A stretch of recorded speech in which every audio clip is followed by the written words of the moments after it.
Good evening, everyone, and welcome to the Electors General Meeting, which is to consider the 2021-2022 Annual Report, Financial Statements and Auditor's Report. The City will also be giving an update on the Recreation and Aquatic Facility progress to date. We acknowledge and pay our respects to the traditional custodians of this land, the Whadjuk people of the Noongar Nation, and their elders past and present. I would like to advise everyone that the audio of this meeting is being live streamed to YouTube. So I request everyone to please turn off your mobile phones. I remind you that audio recording of the meeting proceedings and photography within the chamber is prohibited unless prior approval has been granted, and councillors and city officers are requested to activate their microphones when addressing the meeting. So, with that, welcome. Item 1 is the declaration of opening, and I declare the Electors General Meeting open at 6 p.m. Item 2 is a disclaimer. The City of South Perth disclaims any liability for any loss arising from any person or body relying on any statement, discussion, recommendation or decision made during this meeting. Item 3 is announcements from the presiding member. That's me, Mayor Greg Milner. So the format for tonight's meeting is as follows. I'll begin by presenting the highlights of the year. The Director of Corporate Services, Mr. Gary Adams, will then present the annual report, financial statements and auditor's report for the year ended 30 June 2022. I'll then call for questions relating to the annual report, the annual financial statements and the auditor's report for the year ended 30 June 2022. I'll then seek a mover and a seconder to accept the 2021-2022 City of South Perth Annual Report, financial statements and auditor's report. The Director of Infrastructure, Ms. Anita Amprimo, will then provide an update on the Recreation and Aquatic Facility. I'll then call for questions about the presentation from the Director of Infrastructure Services. And finally, I'll open the meeting for general business and allow questions and motions from the public gallery. I would like to remind everyone that only electors present at the meeting this evening are entitled to vote, but they don't have to vote if they don't want to, but you can't vote if you're not an elector. So all decisions made this evening are to be made by a simple majority of votes. With that, we'll turn to item 4, which is attendance. Item 4.1 is apologies. I have received an apology from Councillor Ken Manolis this evening. Item 4.2 is approved leaves of absence, and Councillor Jennifer Navard has an approved leave of absence for the period of 24 January 2023 to 10 February 2023 inclusive. We now move on to the City of South Perth presentation of the 2021-2022 year.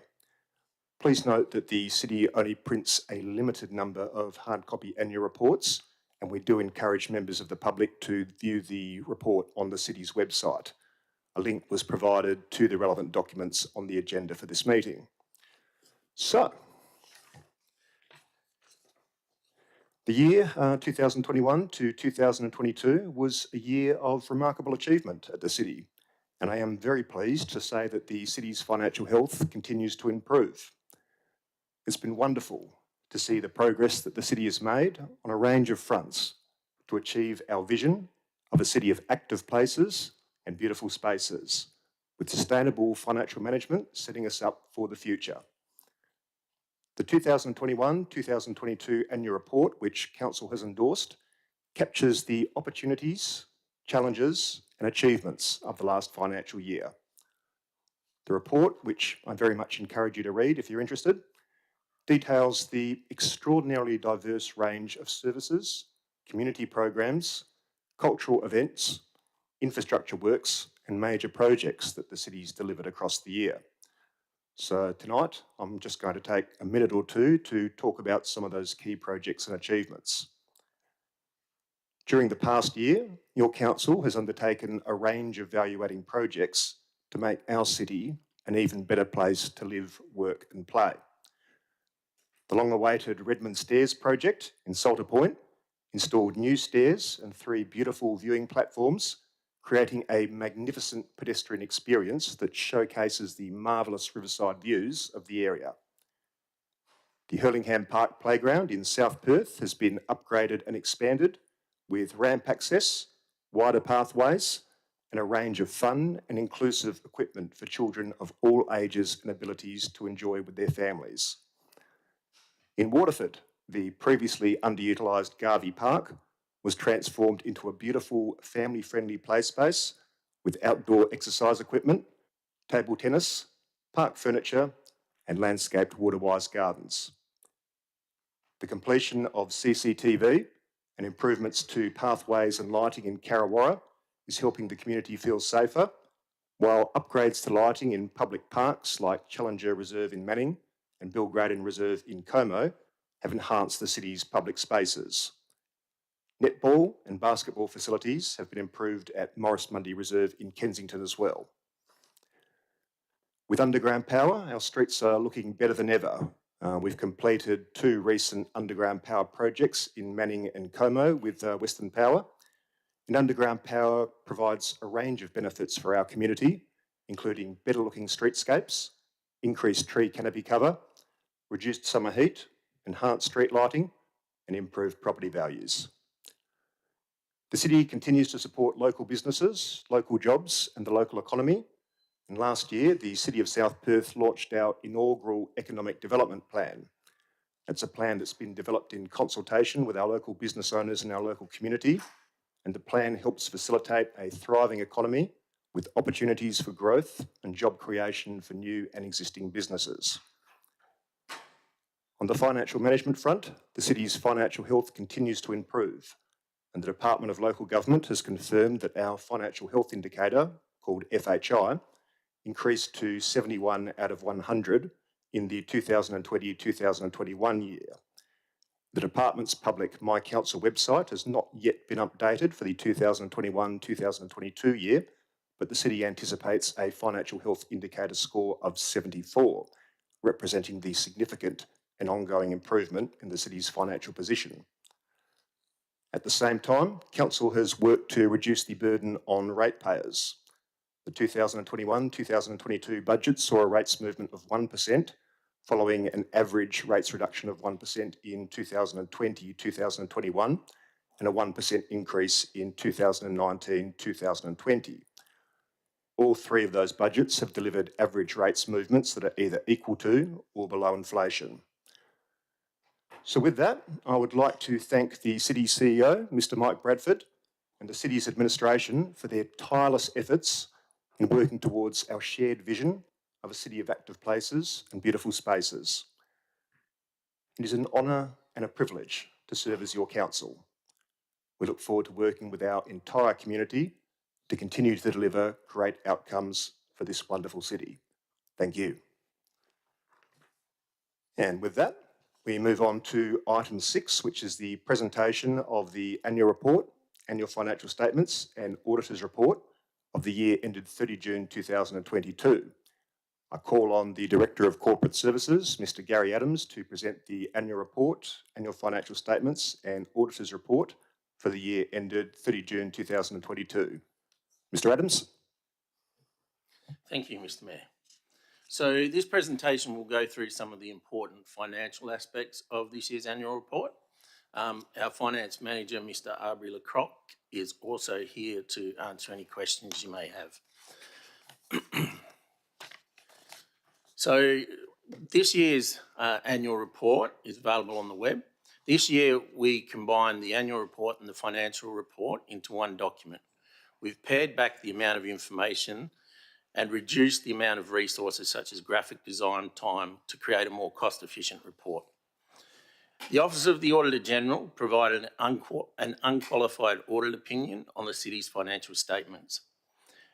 Our operating deficit was $816,000, which was far better than the budgeted $4.16 million and the previous year's $2.16 million deficit. This better than expected result was due to increased revenue tight budget management and reduced employee expenses. This is still an operating deficit, and we do need to return to surplus as soon as possible so that we have funds available for asset renewal and replacement. Strategies for future budgets include rates at CPI but not less than 2% and not more than 5%, materials and contracts expenditure no greater than CPI, less 1%, minimum rates to move up to $1,170, and developing alternate revenue streams. As the Mayor stated, our overall financial health indicator moved up from 71 to 74 this year, compared to a local government benchmark of 70. This slide here, and it might be difficult to see the actual numbers on it, but it shows our improved operating deficit. So the results we show in our financials look like this. This is an extract from the Statement of Comprehensive Income, and it shows the operating result across 4 years. So you can see that there's been an operating deficit in the last 4 years, but the city has been really careful not to increase expenditure. The jump in overall expenditure from 2021 to 2022 of 14.7 million is basically due to the rollout of underground power, which is matched by service charges that form part of the city's revenue. Underground power is included in the materials and contracts figure, which is the main reason for the $13.4 million movement year on year. Additionally, the costs associated with the black swan habitat was expensed during the year, as it's not a city-owned asset. You can also see that for the past financial year, employee expenses were approximately $400,000 less than the previous year and for the 2 years prior to that. So some of the figures that are important to look at. Our overall revenue was up by $2.9 million year on year, excluding the underground power service charges. Rates revenue increased by 1.6%, which represents the 1% rates increase and minor growth in the rate base. The amount received from fees and charges increased by 7.13% year on year, predominantly due to golf, planning and building fees, and facilities hire. Golf revenue was $4.67 million, but golf expenditure was $4.31 million. So the net contribution by our golf assets was $356,000. Mini golf has been topical for a number of council meetings, and mini golf revenue was $259,000, which represents a 13% gross return or a 9.2% net return after depreciation on the city's initial investment of $1.98 million. So to put that into perspective, the return that we got on the funds that were invested in our term deposits throughout the year only averaged about 0.5%. So our return on that investment is significantly greater than what we would get from having that money in the bank. Obviously, interest earnings for the current year have already increased significantly due to the past 9 months of interest rate hikes. However, interest revenue for last year was down by 21%. If we look at the operating expenditure side of things, total operating expenditure was $302,000 below budget at $76.09 million, compared to a budget of $76.39 million. The city's been doing a lot to try and rein in growth in expenditure without impacting on levels of service. This includes zero-based budgeting and cost control measures. As I said, the overall costs, excluding underground power, have not increased significantly for the 2022 financial year. Importantly, employee costs were $505,000 below budget and $400,000 below the previous 2 years. Our full-time equivalent staff numbers have remained constant at 231 for the last 5 years. Excluding underground power, our materials and contracts only increased marginally by $205,000. Utility charges remain constant, with the city continuing to meet a significant proportion of its needs through solar power. Insurance expenditure, which you'll see has gone up significantly by $243,000. It's a bit of an anomaly because we were granted a significant discount from the local government insurance scheme in the COVID year, the previous year, which was a COVID discount. Our city balance sheet, which is the statement of financial position. Assets, total current assets increased by 5.93 million.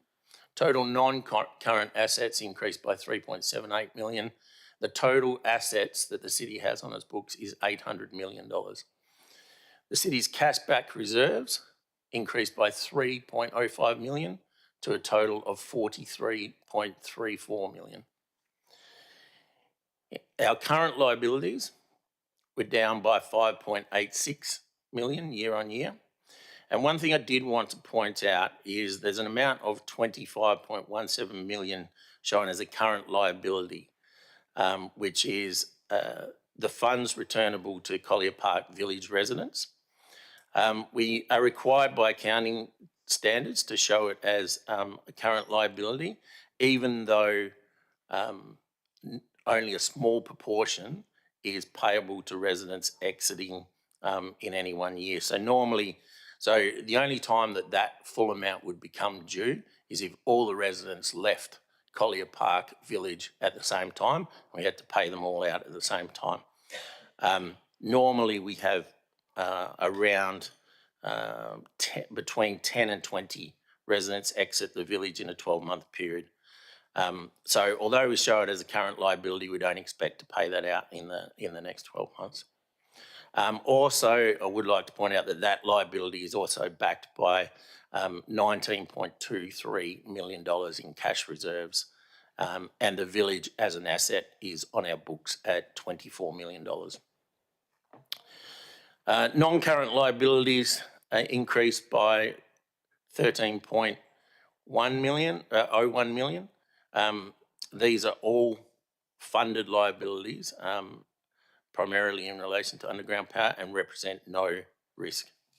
Total equity increased by just over 2.57 million, and the city has a very low level of debt.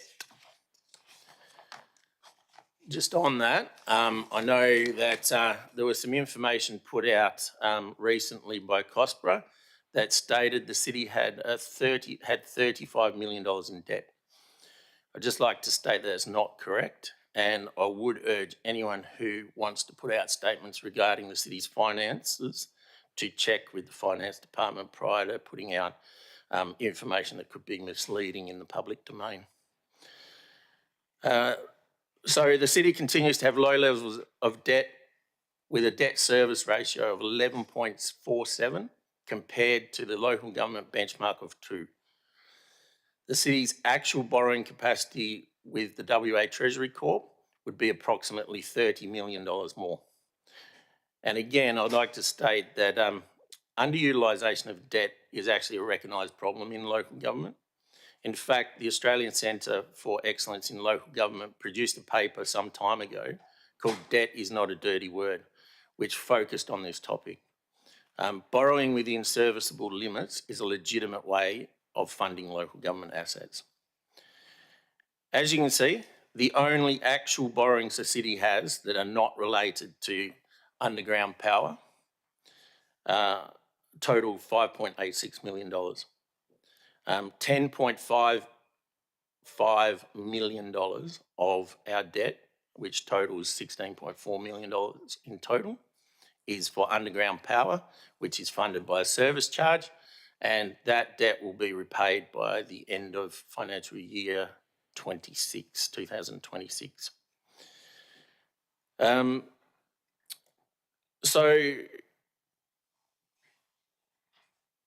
as you'll see, like most of our debt will be settled reasonably quickly.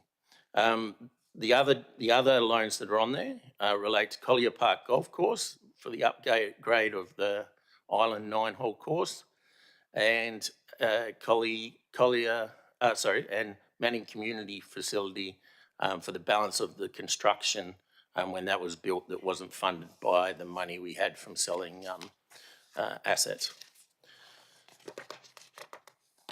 So if anyone's really interested in seeing the debt profile of the city, I'd just point you to note 16 of our financial statements, which you'll find on page 100 of the annual report. And it shows, and these are audited statements, so it shows our total borrowing of $16.414 million. And then if you look at, I know it's hard to see up there, but this page is directly out of the financial statements as well and shows repayments on borrowings and the profile of all our debt with the WA Treasury Corp and the interest rates that we pay on all of those debts. So if anyone is wanting to know what the real picture of their debt is, that's where you find it. Okay, so just in wrapping up, the City of South Perth has continued to improve its financial position for the financial year ended June 2022. Our financial health indicator is at 74, above the benchmark set by the Department of Local Government. Council and administration have worked together to implement strategies to further improve the city's financial position and return to an operating surplus, which will allow us to invest in the city's assets moving forward. Salaries and wages costs have remained stable over the last 3 years, and efforts to reduce expenditure growth have so far been successful. And the city continues to have low levels of debt. So with that, thank you for listening, and I'll hand back to the Mayor. Thank you very much, Mr. Adams. Does anyone have any questions that they'd like to ask in relation to the annual report, the annual financial statements, or auditor's report? Yes, if you'd like to approach the microphone, please state your name and residential address.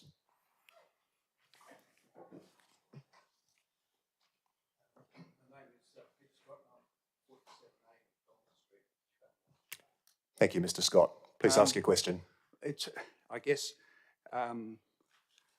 you made mention of the fact that there was a flyer put out that showed that the city debt was, I think, about 35 million. What I've seen up here, there's borrowings of 16 million and there's a debt in the Collier Village of 24 million. That sort of adds up to 40 million, but perhaps I've got this wrong. Mr. Adams, shall I send that one your way? So, yeah, I mean, you can't really look at just one side of the equation because that $24 million debt, if you want to call it a debt, it's actually a liability, is backed by $19.23 million in cash. So if you want to include the net difference, then that might be a reasonable approach, but just including the whole amount probably isn't. Okay. So, yeah. And also, I guess, you know, if you look at the city's net asset position, you know, you can't just look at the liabilities. I mean, we were sitting there with $800 million of assets. Even our net assets are significantly great. Our net current assets are significantly greater by some, I think it's $27 million over and above what our net current liabilities are. And that figure doesn't include the $20 million that the city has to borrow for the RAF. So there's been no decision made on the financing of the RAF. We do have facilities reserve that has about $15 million in it at the moment, I think. And just before you proceed, Mr. Scott, one more. I am going to be limiting each person to 3 questions. The financial health indicator, I was interested to see that it improved. The question is that a result of moving funds from reserves into the employee liability area? I noticed that happened earlier, and that would, I suggest, be the reason for the improvement. Mr. Adams. So that was done before my time, but it would have had some impact on the way that figure's calculated. Yeah.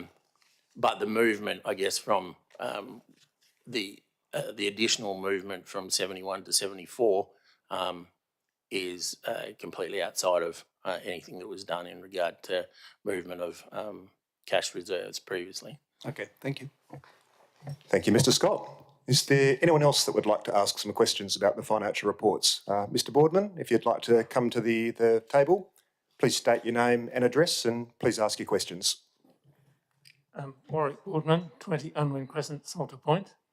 I saw in the auditor's report that it was sort of a provisional okay in that he hadn't actually seen the published report at the time of his statement, and he said he may make further comment after receiving that report. So I'm just wondering, has there been any further comment? Mr. Adams.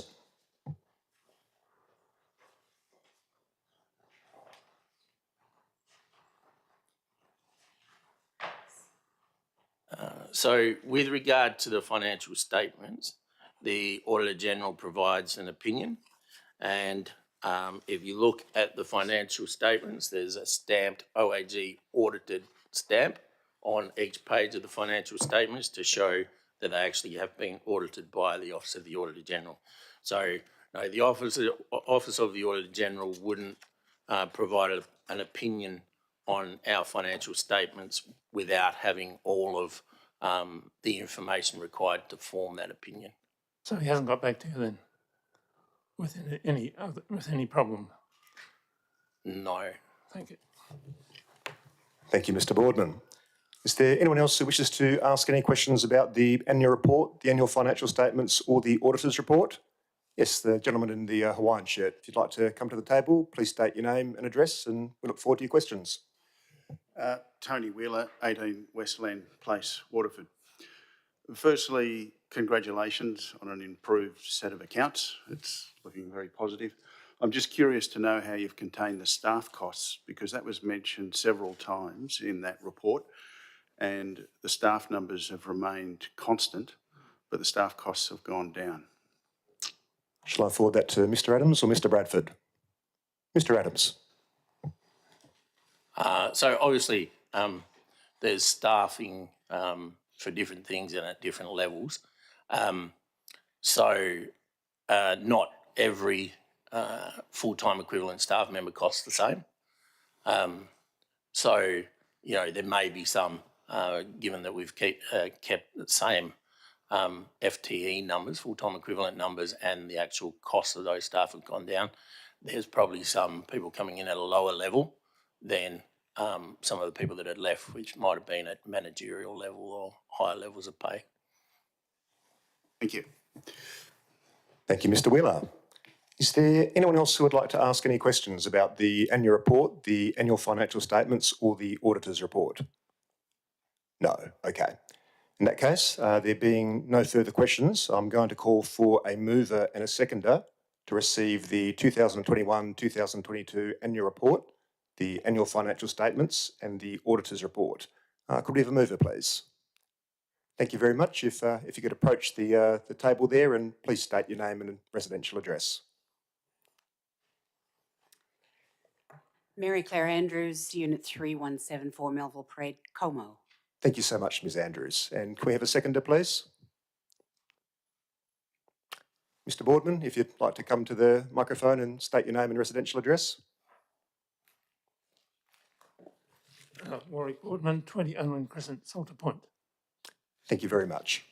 So, the following motion has been moved and seconded that the 2021-2022 City of South Perth Annual Report, the 2021-2022 Annual Financial Statements and the 2021-2022 Auditor's Report be received. So before I put the motion to the vote, I'd just like to remind everyone that only electors in the district may raise their hand. With that, please raise your hands if you're in favour of that motion.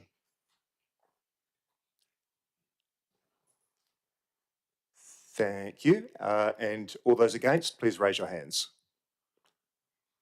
Oh, that was unanimous from those voting. That motion has been passed, and thank you very much. So we're now moving on to item 7, which is general business. Oh, Mr. Bradford, you good? Okay. Item 7.1 is the RAF presentation on project to date. And I call upon Mr. Bradford and I think Ms. Anita Amprimo as well to give an update on the recreation and aquatic facility progress to date. Thanks, Mr Mayor. I'll just speak briefly. Anita Amprimo joined the city late last year and has taken over here as Director of Infrastructure Services. Anita joins us from the City of Canning and has got a strong background in project management and is responsible now for the RAF project in that area and has been working closely with me and the rest of the executive on the council's decision in November to consider how we might rescope a phased approach to the recreation aquatic facility project, bearing in mind that that will come back to council in March. We are in the process of doing that, but we thought it was opportune to provide a bit of an update in terms of where we're at with that process. Anita. Thank you, Mr Mayor and CEO. Good evening. So tonight, I'm only going to take you through what we've been doing since the council resolution in November and where we've got to date, and then what we're going to do between now and when we report back to council in March. So I'll quickly recap on the council decision, the response that the city has to that, and where we go forward.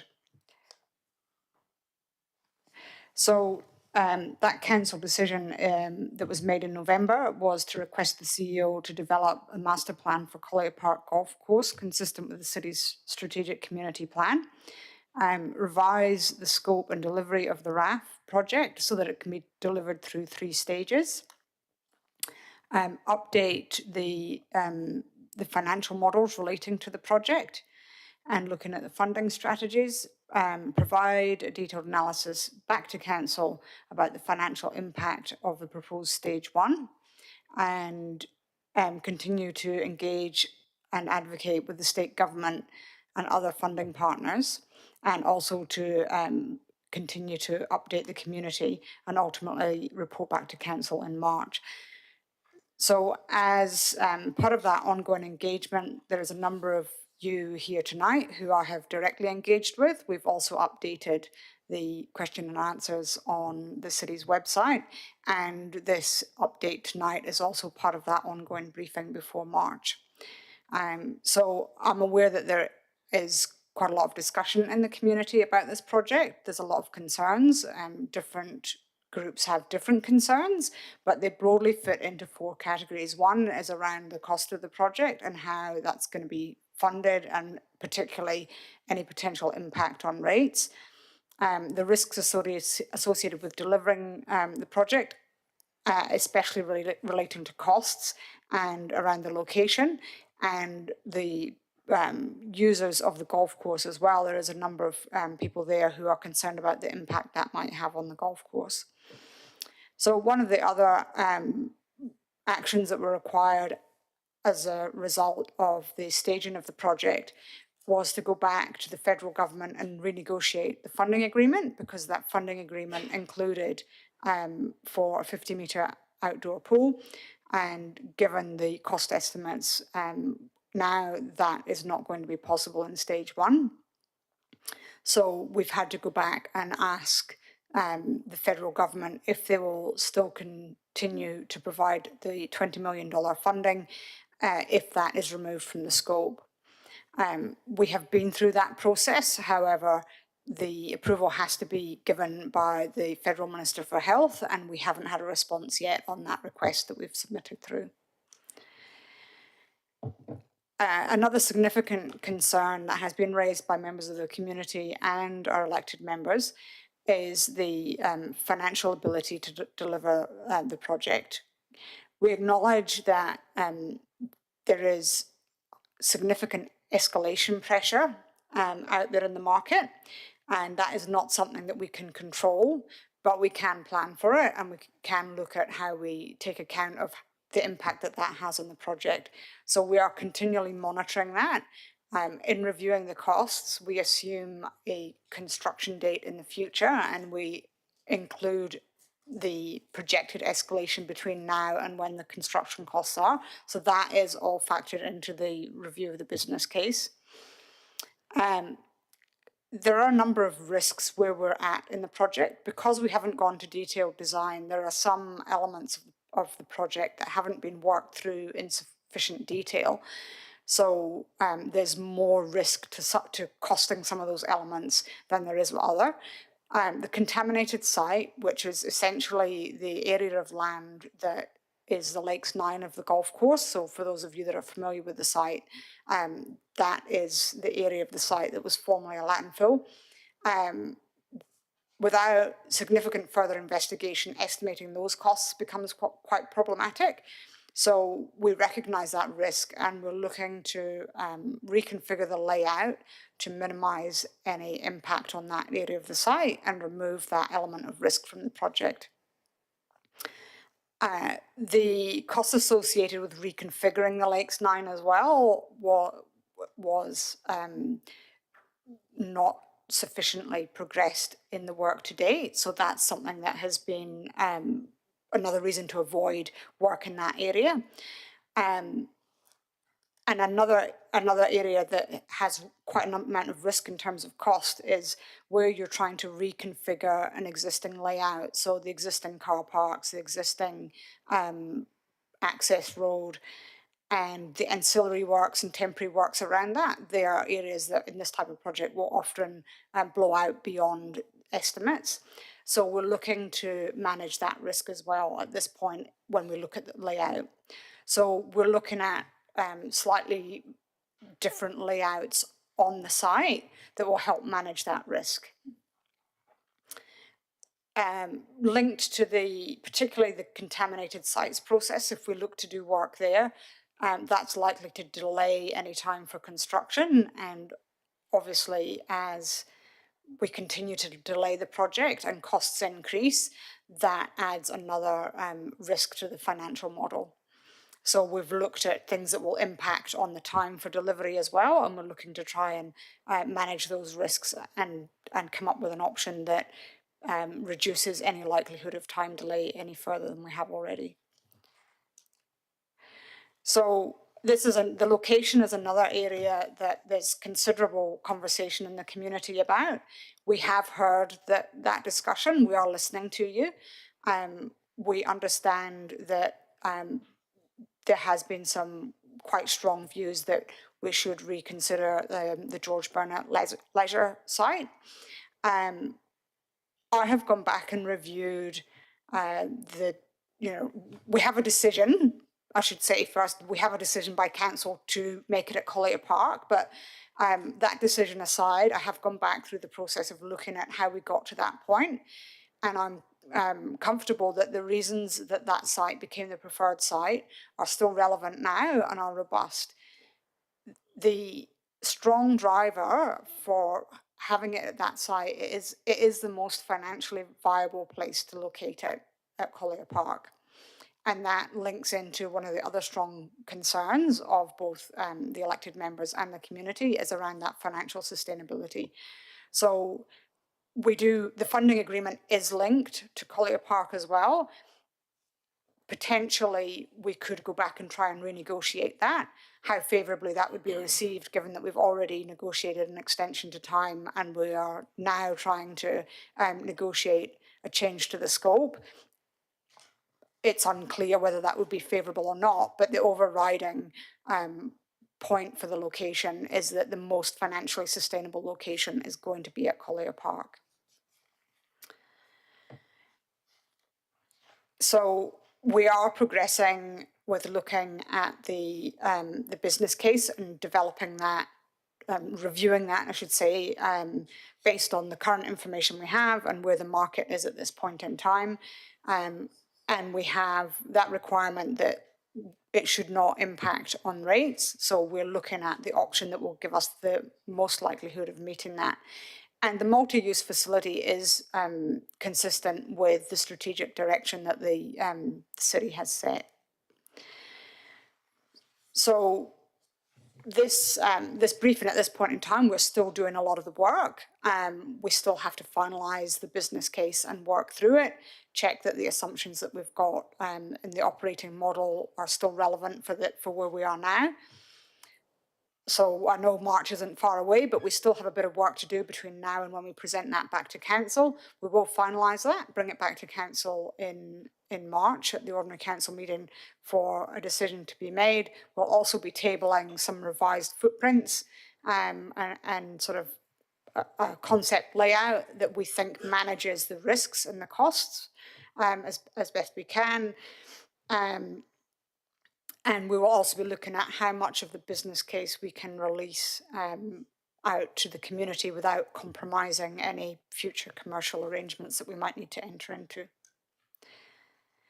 So I'm quite happy to take any questions that there are now. Thank you very much, Ms. Amprimo. So we will move on to questions now in relation to the presentation that we've just had from the Director of Infrastructure Services. We have received some questions prior to this meeting in relation to the RAF, so we'll commence with those questions first. I'd like to invite Ms. Mary Claire Andrews to the microphone. If you could please once again state your name and your residential address, and we look forward to your questions. Mary Claire Andrews, Unit 3174, Melville Parade, Como. I think the first question I had sort of has been answered by the corporate services person, Mr. Adams, in relation to our financial health indicator, but I think congratulations are in order again, particularly when you look at us vis-a-vis other similar councils. Also in Mr. Adams' presentation, he mentioned the letterbox flyer that had been sent around, and therefore my question refers to the same letterbox drop, which suggested that the recreation and aquatic facility will wreck the Collier Park Golf Course. Is that claim true? And what impact will the RAF have on the Collier Park Golf Course? Ms. Amprimo, can I send that one your way? Yeah, so as I talked about in the presentation, we are looking at a configuration that minimises the risks associated with that, the impact on the golf course, and if we proceed with it, the proposed stage 1 will have minimal impact and the 27 holes will be retained. There'll be no redevelopment of the Lakes 9 to a short format golf course, because that is not what we're including in the business case. So the par 4 won't go to the par 3? No, it won't. Thank you. And did you have a further question, Ms. Andrews? I do. The letter drop advocates locating the RAF at George Burnett Park, and I think you've touched on this as well, but just to be clear, instead of at Collier Park, is George Burnett Park a suitable site for the RAF, and if not, why not? If you could just reconfirm that. Thank you. Ms. Amprimo? Yeah, so while there's merits associated with locating it at George Burnett Leisure, Council did endorse the Collier Park Golf Course site as the preferred site in 2019, and we have re-looked at that, but we still believe that is the right location, and that's because co-locating the facilities together makes it the most financially viable site, and it is consistent with the city's aspiration to provide co-located facilities.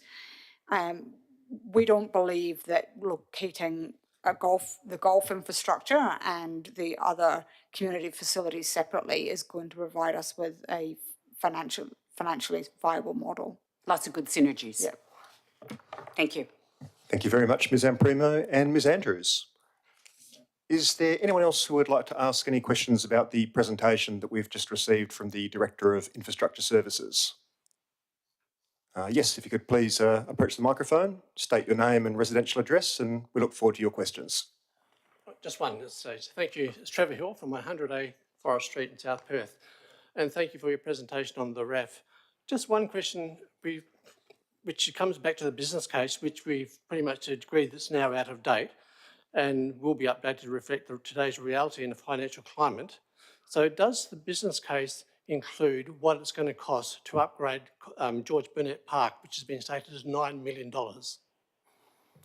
Ms. Amprimo?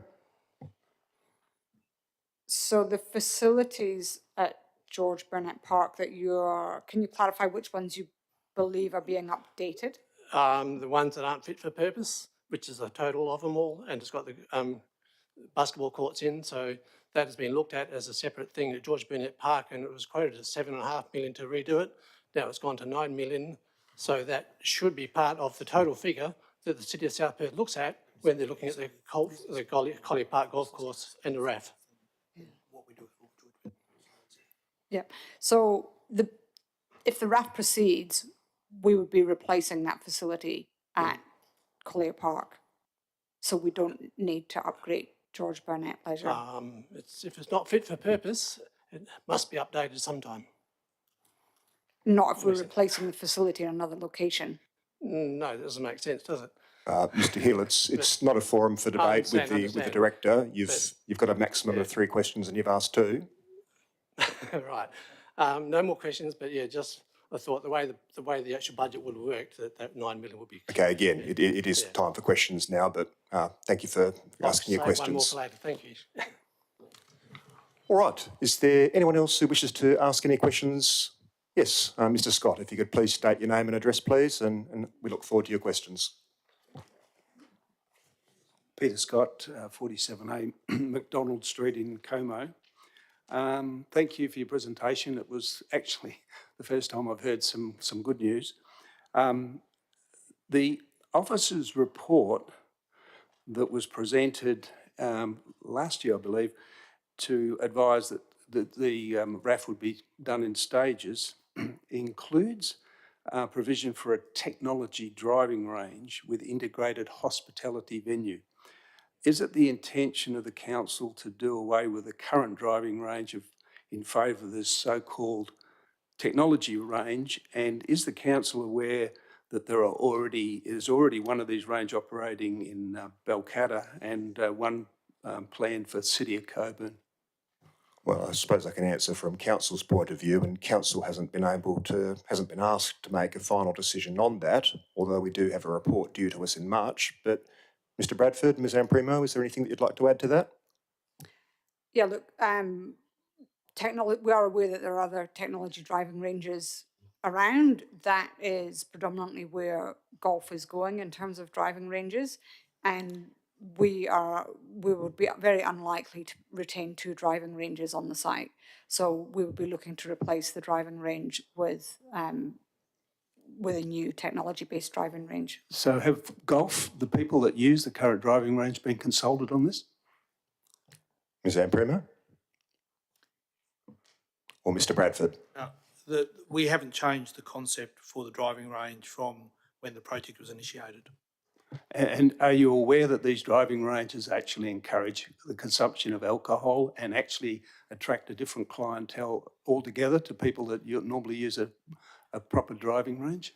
So when you consider what we've used the word technology-based driving range, have a look at what the sort of driving range that, a 2-storey driving range, similar to what's at Wembley, not at the same scale, but where you still hit golf balls out in an open environment with technology aids around where the golf ball will fall and those sorts of things.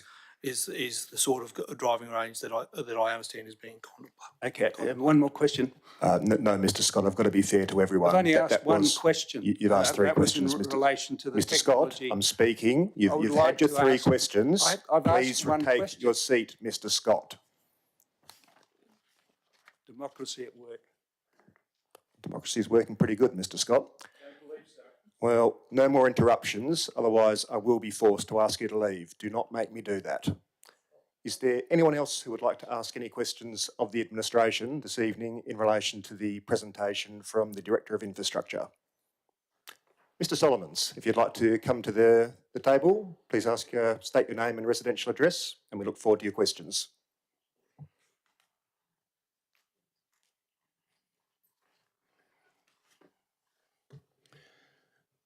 My name is Julius Solomons, and I live at 331 South Perth Esplanade. Mr. Mayor, we've heard about this RAF facility for close on 4, maybe 5 years,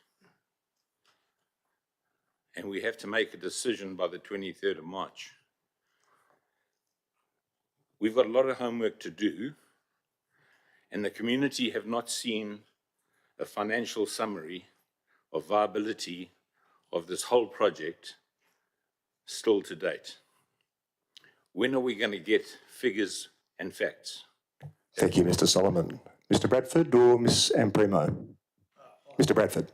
So the council decision in November is to revisit the business case, and that will present information for council to proceed. It's important to note even the decision in March will not be a decision to proceed with the project completely. That will be a subsequent decision. Really, in order to get to what some people would call a final investment decision, you would need to go into a design stage and flesh out some of those other aspects of risk. So at March, council will be presented with clear information about the viability from a financial and operational perspective updated to the current circumstances, which will provide them with sufficient information to make a decision as to whether or not to proceed to a subsequent stage. And that's what we're still working towards. In terms of information that's been provided in the past, there's been actually a fair bit of information provided in terms of financial viability for the project at various times. Having said that, as we clearly stated in November, we're revising all of that. So I wouldn't suggest that there's much effort, it's worth much effort investing a lot of time analysing past information. We should be focused on what's presented at March. Thank you, Mr. Bradford. Mr. Solomons, do you have any further questions? My final question is, we need the information in the community, even if it's only the initial draft, so we can contribute in making a decision. We've got nothing, and whatever we've had up to now has been inaccurate. So when are we going to get something? Mr. Bradford? I'm not sure that I'd agree that what you've been given up to date is inaccurate, but it's important that I actually advise council of the financials so they can be informed, and in that process the information will become public as well. Thank you, Mr. Bradford. No further questions, Mr. Solomons? No, that's all. Thank you.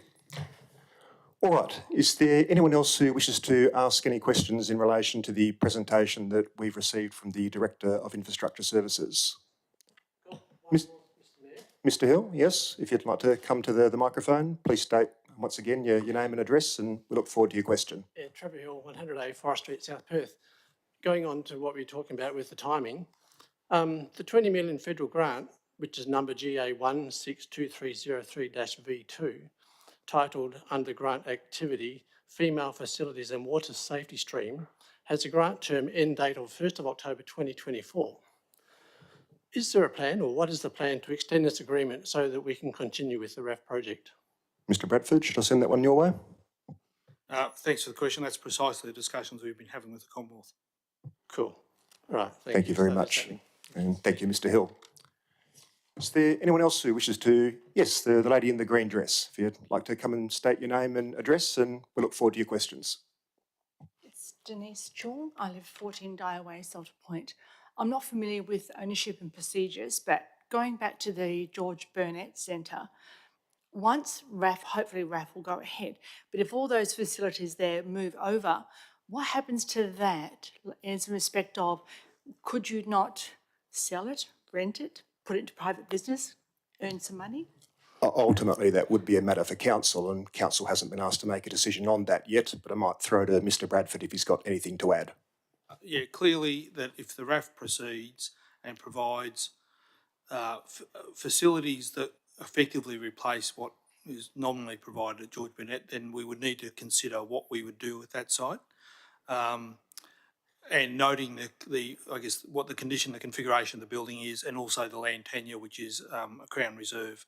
And so that, that does, there's a whole bunch of constraints around that, but that would be a subsequent decision and subject to further planning once a decision on the RAF is made.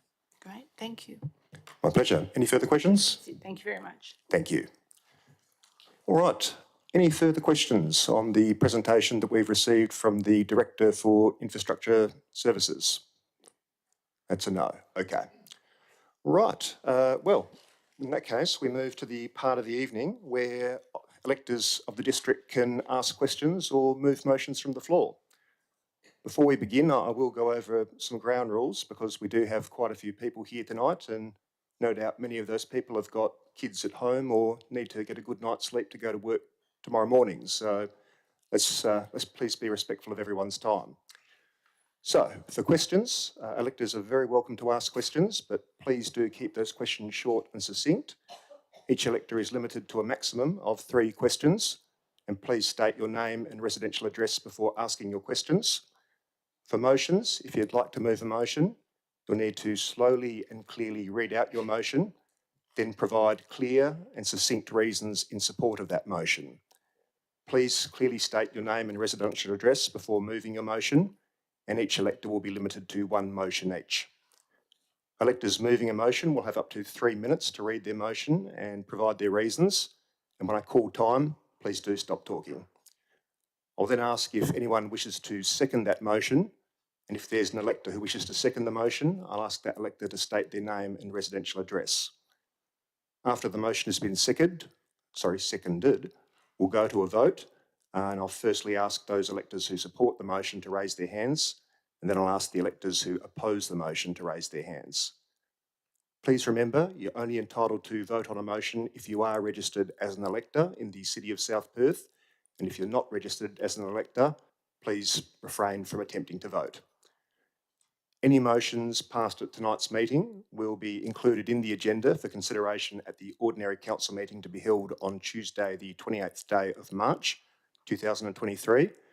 And I'm also going to remind everyone to please be respectful. I don't want to hear any disturbances or interrupting, whether it's clapping or booing or expressing approval or dissent when someone else is talking, whatever. Please do treat others as you would hope to be treated. I'm sure everyone's going to be courteous, but I won't hesitate to ask people to leave who are creating a disturbance. I don't want to do that, but I will if I have to, so please don't make me do it. So, with that, is there anyone who'd like to ask a question or move a motion? Ms. Brooke. And if you could please state your name and residential address, and then let us know if you're asking questions or moving a motion. Thank you, Mr Mayor. My name is Cecilia Brooke, Unit 8, number 20 Garden Street, South Perth. Firstly, before I ask my question, I'd just like to wish you, Mr Mayor, all the councillors, Mr Bradford and all the city staff a happy, healthy and safe new year. And I would like to, at this point, to thank Mr Atwell for all the work he is doing in all the parks and gardens of the City of South Perth, and in assisting in getting a seat put into Olive Gardens, which means instead of people standing around talking, they've now got somewhere to sit and have a chat and enjoy the scenery there. Now, my question is, on behalf of Crossburn, my question is addressed to the CEO, Mr Mike Bradford. Como by-election. As far as we are aware, the Mayor has not publicly acknowledged all candidates who nominated for the Como election, but only Mr Nick Warland. Under Section 18 of the Local Government Code of Conduct Regulations 2021, it states, 18, securing personal advantage or disadvantages others. A council member must not make improper use of their office to gain directly or indirectly an advantage for the council member or any other person. My question is, why is Mayor Milner publicly supporting one candidate, for example, by personally door-knocking on behalf of his endorsed candidate and having many photograph opportunities with Mr Warland? Also, on Mr Warland's flyer for the Como by-election, he quotes that he is the only candidate endorsed by Mayor Greg Milner. There is also ample evidence on the Mayor's actions on both the Maybe Mayor's one Facebook question at a page. time, Ms Brooke. I might ask Mr Bradford to respond to the first of the questions that you've asked. I think that's actually probably a question for the Mayor in terms of who he's supporting or not. If there was a complaint under the Code of Conduct, then we would deal with that and deal with it on the specifics and the circumstances associated with that complaint. I understand that elected members may support candidates at various times, but if there was a complaint, then we would deal with it based on that. Thank you, Mr Bradford. And for what it's worth, Ms Brooke, I'm perfectly entitled to support any candidate I like, just the same as you are. The Standards Panel has considered this a very similar sort of situation, and they're quite clear. I'm perfectly entitled to support a candidate. With respect, Mr Mayor, it says to Ms Brooke, it's not a forum for debate. I've answered your question. You may ask 2 more questions if you would like to. There's no point, thank you. Thank you very much, Ms Brooke. Is there anyone else who would like to ask some questions or move a motion? No? Okay. Oh, Mr. Boardman, if you could once again state your name and residential address, and please let us know if you're asking a question or moving a motion. Warwick Boardman, 20 Unwin Crescent, Salter Point. Just asking a couple of questions. Perhaps I should have asked them before, but anyway. I'm just wondering, I've heard that the rangers can go incognito around the place, so maybe I've missed it, but has a ranger walked out to the Salter Point spit at any time during the 21-22 financial year? Who should I direct that one to, folks? Mr. Adams? I'll have to ask all the rangers, so I'll take that on notice. Thank you. And the bike plan mentions encouraging cycling. I'm just wondering which officer in which section is responsible for this? Ms. Amprimo? Yeah, it sits within infrastructure services. So, yeah, so the community services isn't, we don't have to, like I'm with the South Perth Bicycle User Group, so we don't have to, we can deal directly with the corporate infrastructure services. Thank you. Yes, you can. Yeah. Thank you very much, Ms. Amprimo and Mr. Boardman. Is there anyone else who wishes to ask a question or move a motion this evening? And that's a no. Okay. In that case, please be advised that the minutes and any decisions made at tonight's meeting will be included in the agenda for consideration at the ordinary council meeting to be held on Tuesday, 28 March 2023. That brings us to item 8, which is closure. I now close the Electors General Meeting at 1 minute past 7 p.m. And I'd like to thank you all for your attendance and participation this evening. Thank you all and good night.